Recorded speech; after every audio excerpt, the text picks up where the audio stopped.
โอ้ยได้แต่งตัวมาดำน้ำโอ้ยใส่ไซส์เดียวพอดำเป็นอยู่ได้เด้อมึงแต่งตัวมาดำน้ำสปอนจิไปคอนเสิร์ตอโลดสปอนจิเที่ยวไปเที่ยวงานบุญอโลดโอ้คนอื่นเอาบ่แบบข่อยสิตั้งใจมาดำหน้าน้องเขามาดำกาบ่สุกคนดำไว้เนาะโอ้ยทำไว้ได้ได้แล้วบ่10 หมัดค่ะได้แล้ว10 หมัดก็50หรือว่าลกลองเบิ่งลองเบิ่งนะโอ้ยลกเต้เป็นบ่ล่ะเป็นบ่วิญญาณตั้งเตกาหรือว่าบ่เป็นเตะ2 บาทตัวหมดมัดก็ได้การมัด1,000โอ้มัดละพันวันละพันมาดำห้ารับจ้างบ่นี่น่ารับจ้างจ้างเป็นหมัดบ่เป็นหมัดจ้างเป็นหมัดอากาศสบายดีเบิดสู่ขู่สู่คนเนาะมื้อนี้ออกมาหน้าทุกคนมาหาบ่าวสุกมานำเพิ่นมาดำนารับจ้างอยู่พี่ข่อยไปหาเพิ่นแล้วอยู่เฮือนทุกคนไปหาเพิ่นแล้วก็บ่เห็นเพิ่นแล้วได้ยินเขาว่าเล่ามันดำนารับจ้างอยู่ทางนี้ทุกคนมันคือสิบอลเดียวนี่แหละเนาะเพราะว่ามีแต่เขาจ้างบอลเดียวในทางเขามีแต่บอลเดียวนี่ทุกคนก็เลยว่าไปหาเพิ่นอยู่ไสเด้คือบ่เห็นนี่ทุกคนแล้วสิเขาไปหาเพิ่นทุกคนไปนำเบิ่งเพิ่นนี่เนาะจังได๋เพิ่นสิว่าโอ้ยมาดำนารับจ้างก็ยังนำมาอยู่เพิ่นสิว่าทุกคนไปมีแต่เขาไปหาเพิ่นเลยหน้าแสงเขาดำจนว่าเคี้ยวทุ่มแล้วเนาะปุ๊บงามมาดีทุกคนเบิ่งเคี้ยวงามเลยบ่าวสุกหันมาทันละดำงามได้งามดีเนาะน้ำก็แห้งเพิ่นคือสิถ้าเราเอาน้ำใส่ทุกคนเบิ่งบรรยากาศยามเช้าตรงหน้าเคี้ยวทุ่มเลยสิแม่นบ่าวสุกบ่เด้ทุกคนพวกเสือแดงๆนี่คือสิแม่นเล่าแล้วเนาะเพิ่นมาดำหน้ารับจ้างเพิ่นมากับไผเด้เมียเพิ่นมานำบ่ได้เนาะเกี่ยวทุ่มมามื้อนี้ก็บ่ได้บอกเพิ่นสำหรับทุกคนมาหาเพิ่นเลยมาหาเพิ่นแต่เช้ามื้อนี้เพิ่นสิว่าแหละมาดำหน้ารับจ้างกามานำถ่ายเอาแล้วสิวะป้าตะโอนสดนั่นดีทุกคนบรรยากาศยามเช้าบ่เขาเขียวทุ่มเลยเขาแท้นี่ก็ติดเบิดแล้วเนาะตัวนั้นก็คือสิเป็นคนละเจ้าเนาะท่านั้นก็คืออีกเจ้าหนึ่ง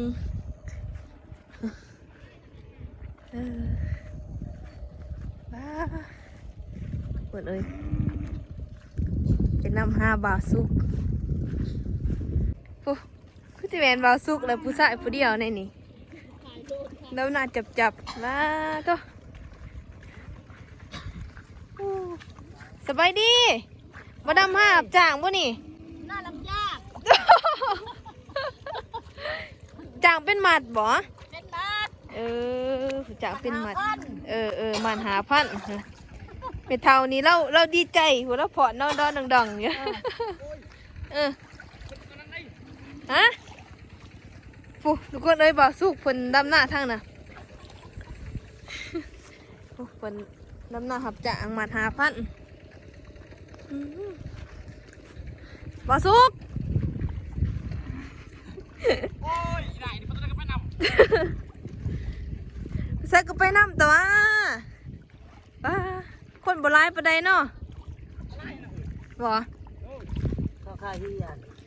ฮียนบ่ว้าเอาผู้เดียวแล้วบ่นี่ผู้น้ำบุกใหญ่เนาะมันจังได้ลายมันจังได้ลายได้จักมัดล่ะไม่ได้แล้วว่าหา6 มัดอันนี้ยังได้หา6 มัดผู้นี้คือสีดำไว้เอลี่ผูกเราได้7 มัดแล้วนะได้7 มัดล่ะจักมัดเธอเจ้าได้บ่าวสุกมันเอาตอกเลยเอาดำจะได้ดำบ่ตอกโอ้ยใช่เลยเป็นบ้าตากทิมก็น่าจะได้มา10,000จะมาได้เงินกำลังได้มัดเดียวค่ะได้มัดแล้วนะบ่มันจะเศร้าคนละแจทุกคนเลยนี่มัดกะ5,000เพิ่นโอ้ยก็มัดใจเติบเลยเนาะแต่ว่ากะกีบดีพอดีดำแล้วซ้ำนี่ไผผู้ใดเจ้าของน่ะผู้ลกกะทั้งน่ะ โอ้ทุกคนเลยเจะคล้าของหน้าลกกะเนาะบ่สุกซะมาว่ามาผู้เดียวใช่ละมีอ่ะ ผมไม่ได้เอามานะเอ้ยเข้ามาคนเดียว บ่ได้เอาเมียมานํ เอามานะ โอ้ยบ่สุกเพิ่นมาดำน้ำทำจ่างทุกคนเลยเหมือน โอ้ยน่ะนี่พระตายอยู่ดำนาเอาละกันเพิ่น เสียกอ้ายผู้ใดบ่สุกเพิ่นว่าได้หลายหมัก พระตายเอาโอ้ย ดำม่วนบ่ โอ้ยกระบวนเติม ม่วนเติบเพิ่นว่าเพิ่นเอ้ยเป็นตาม่วนน่ะดิดำนาหับจ่าง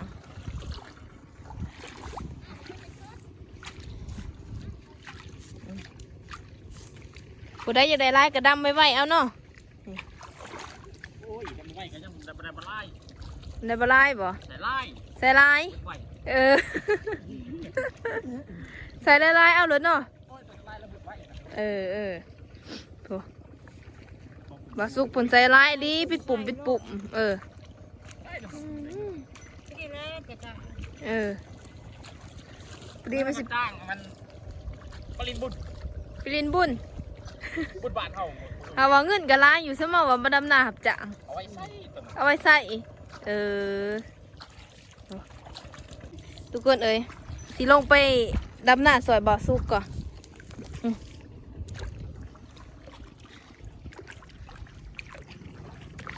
มึงบ่อสุกแล้วดำไม่ไหวตีจังไหนลาย โอ้ย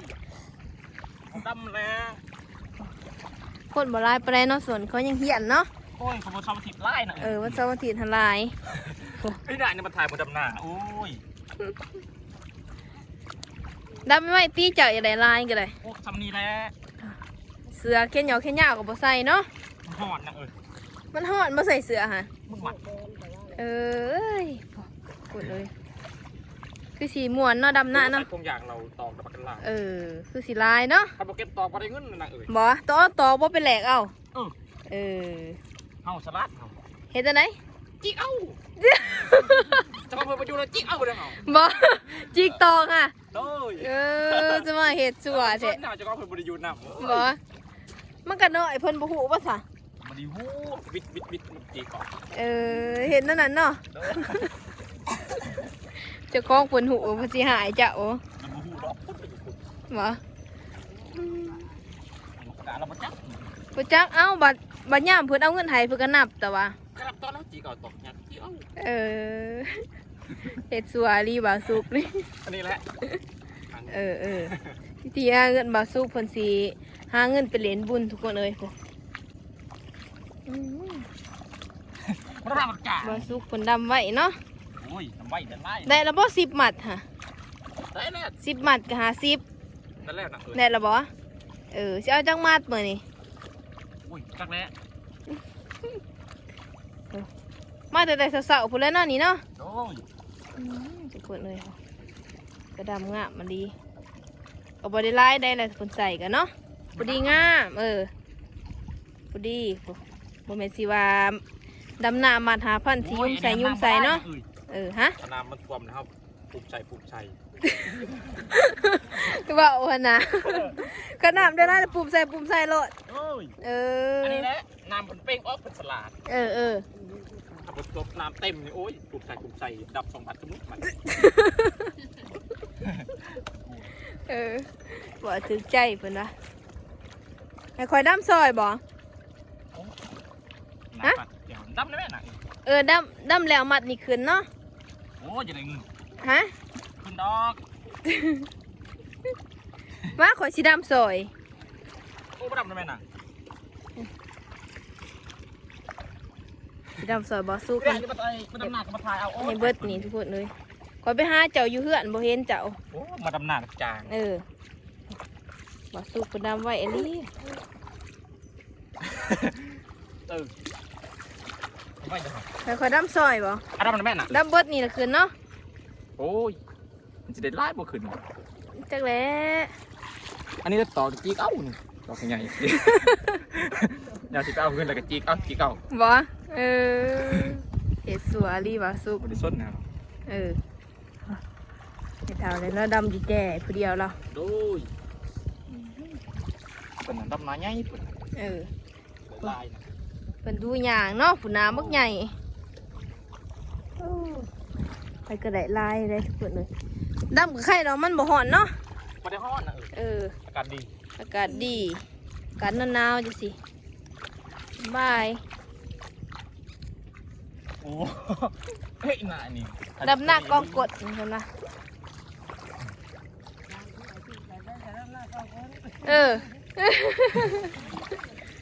ไปยังคือดำหน้ากองกดวะ อันนั้น ฮะ กำลังนากองคนแหละเฮ้ยบ่เป็นเหรอ มาเป็นบ่ โอ้ย เหรอ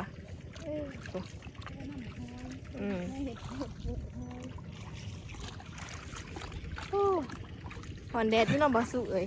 ตัวไทยดำนะแม่อีนายหนูจะดำหน้าโอ้ยมาล็อกไทยหมูโอ้ย อ้าวเจ้ากันคือก่อยคอยในคนสีดำซอยด้านหน้าเพิ่นกะไทยกะขาดดำจะสีแล้วว่าอีกดอกเนาะเอ้า โอ้ยอีนายเราจะดำหน้าเบอร์อีนายเราแต่งตัวมาดำนา เราใส่ไซส์เดียวมาดำนาโอ้ยปวดโผล่ลี กดเลยมาดำหน้าเสือบอสุกวันนี้เพิ่นจะได้เงินหลาย มาดำนาโอ้ มันหาพัน มันนับพันวันหนึ่งเขาได้10,000เหรอ ฮะ วันหนึ่งเขาได้10,000 วันหนึ่งได้10,000แล้วเนาะ จีกเอา ดีป้าเปิดเลยดำหมวนดีเนาะเพิ่งเราบ่ได้ดำหน้า โอ้ยได้แต่งตัวมาดำนาโอ้ยใส่ไซส์เดียว แต่จะขวดน้ำลาโอ้ยบางคนนั่นใส่หมวกใส่ยังจะขยอกแค่ยาว เอ้าบ่แม่นข่อยสิตั้งใจมาดำหน้าเนาะ โอ้ย จะได้ไปลงกะน้ำเพิ่นพุ่นเนาะ เอามา10,000เด้อพูดจะคลองเพื่อนห้องมาใส่เฮาปลกกาโอ้ยน่าอินดำนา เขาก็ดำเป็นอยู่ได้เด้อนี่ ผมแต่งตัวมาดำนาสปอนจิไปคอนเสิร์ตอโลด สปอนจิเที่ยวไปเที่ยวงานบุญอโลดโอ้คนเถื่อน เอ้าบ่แม่นข่อยสิตั้งใจมาดำหน้าน้องเขามาหาเจ้า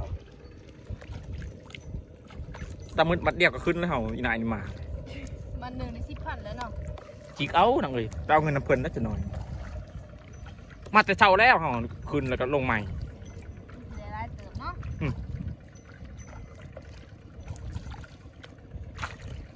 แล้วเราสุกุนเลย โอ้ย ข้าคนมีแต่ขี้ต้มจะไหนสิไปอาบ พูดเนี่ยประมาณ น้ำเพื่อน โอ้ มาซุก ยมันดำนานของเฮา ไปบัดนี้เปื่อนเลยถ้าอาบน้ำเพื่อนจะได้บัดนวดไปลูกกะก่อนเนาะ ไปบนคนลกกะบ่นะ ไปพอสู้เพิ่นขึ้นแล้วเพิ่นได้ไล่แหละ ตามเราจะได้จังมัดมาแต่เช้า บ่มาแต่แต่ท่อนเจ๊บ่ โอ้ย โอ้ตัวนี้ผู้สาวดำหน้า เช้าเขา ผู้สาวเขา จังมัดเลยจังมัดเอ้ากาดมัดกาดเอาครับ บ่เราบอกบ่จักเหรอ อันนี้แหละเรามาได้ที่เขาประเด็นน่ะบ่เราดูอันนี้เนาะ โอ้ย มาแต่ท่านเจ๊แล้วจักมาแต่เราอ่ะ ก็จักโลแล้วจังมัดกาด โอ้ยว่า จะดึงนับ บ่เอา แล้วเราจะกลายตามเรา เราอยากหายหัว เราจะลองมาบอกว่าจะมาทำลายถูก เราก็สูบยาเมากัน แต่ว่าเราจูบยักแอ๊กกันนะ พวกเราหิวกะโอ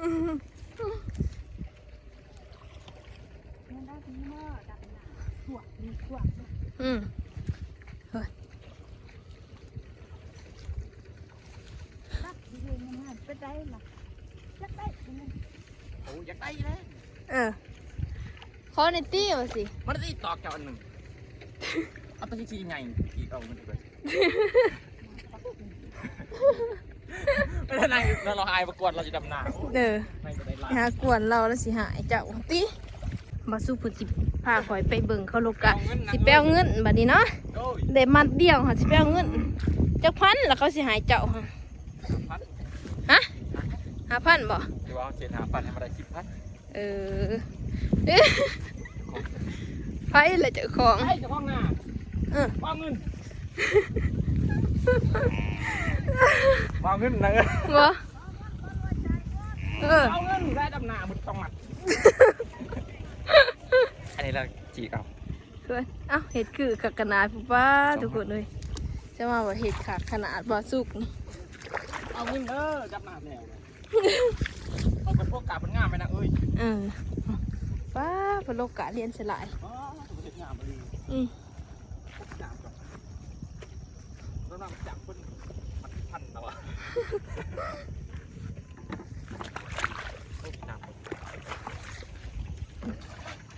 เนี่ยเวลาคืนแล้วก็เอาตอกให้เพื่อนคนนับเอาเงินให้ พอสิเบิดละกะตาหนึ่งจ่ายเงินเป็นเดือนตุก ดำแล้วก็เอาตอกไว้สิเนาะ เขาดำแล้วเขาก็เอาตอกไว้จ่ายเงินให้เขาแล้วเอาตอกให้เพื่อนก็นับให้อะไรเงินให้ ไปบัน ได้ไปวงละหมัดลูกสาวลูกสาวงามพอดีอ่ะอ๋อตัวลงบริการโลโก้ ยังเลยลักตอกแหละบาสุกนี่ บันไดลักตอกเขาดำเอา ภาษีให้เมื่อเราเอาจะสหนี่แน่นี่บาสุกนี่แห้งลายนี่ อันนี้ตอกเขาเด้อพวน ฝ่ายเพิ่น บ่ ลูกกานะลูกกาก็เป็นเขา บ่กะเขาเรียนไว้จะสิไว้ ลูกกาเลยลูกกุด กะเปิดกระขีบดีเนาะ ลูกกางาม กะเปิดงามอะไรมาสุกมาลูกกะ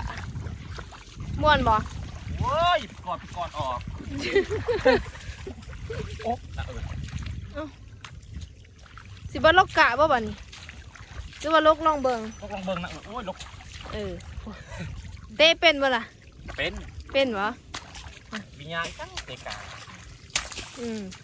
หรือว่าบ่เป็น เตะ2 บาทกันหมด สุกมาลูกกะซอยบัดนี่บ่จะคล้องหน้า นี่เราจะกล้องหน้าก านี่มัดตัวได้กานี่ ผัด1,000 โอ้มัดละพัน วันละพันโอ้ดำดีกว่าเนี่ย ดำดีกว่าเพื่อนละดำมันหาพันโลกมาละพันเนาะปลาซุกเลือกเอาจะเอาโลกหรือดำ ดำครับปลาชิมโลกปูกาหยาบมันเนี่ย หาไปเตะสิกะเรา ขึ้นอันนี้แหละไปนะ ว่าเลย พอแล้วนี่แหละปูเป็นลูก คนลูกกองไว้สิเป็นหมัดบาทเดียวเนาะคนลูก2 คนดำลายเติบไปบาดนี้ปลาซุกเพาะแหละเพิ่น พอ ว่า แล้วอย่ามาตัดขีดขึ้นเราไอ้เพิ่นมาลูกกาดำนายเพิ่นเบิ่งโอ้ยเป็นบ้าน ำมาหาเพิ่นอยู่นะพี่ทุกคนเลยเพิ่นมาดำนาบจ่างได้มาเตี้ยวคักแน่ หลายมัดแล้วเขามากินข้าวแล้วก็มาใหม่ โอ้ไปเมื่อก่อนทุกคนในบันนี้สุกเพื่อดำไหดำหน้าทางนี้เปล่าเพิ่งก็ขาดไหวสิแล้วเนาะนี่ ทำไมมันก็ไม่ได้แข้งกันหนาๆนี่ โมแข้งบ่ การต่อสู้บุญกรรมได้นะ ดีตัวเนาะ นาทีต้ม อ่ะทุกคนเลยบันนี้ก็สิได้ขออนุญาตปิดคลิปก่อนเนาะบันนี้เนาะมีแต่ว่าฝากติดตามคลิปต่อไปในเด้อ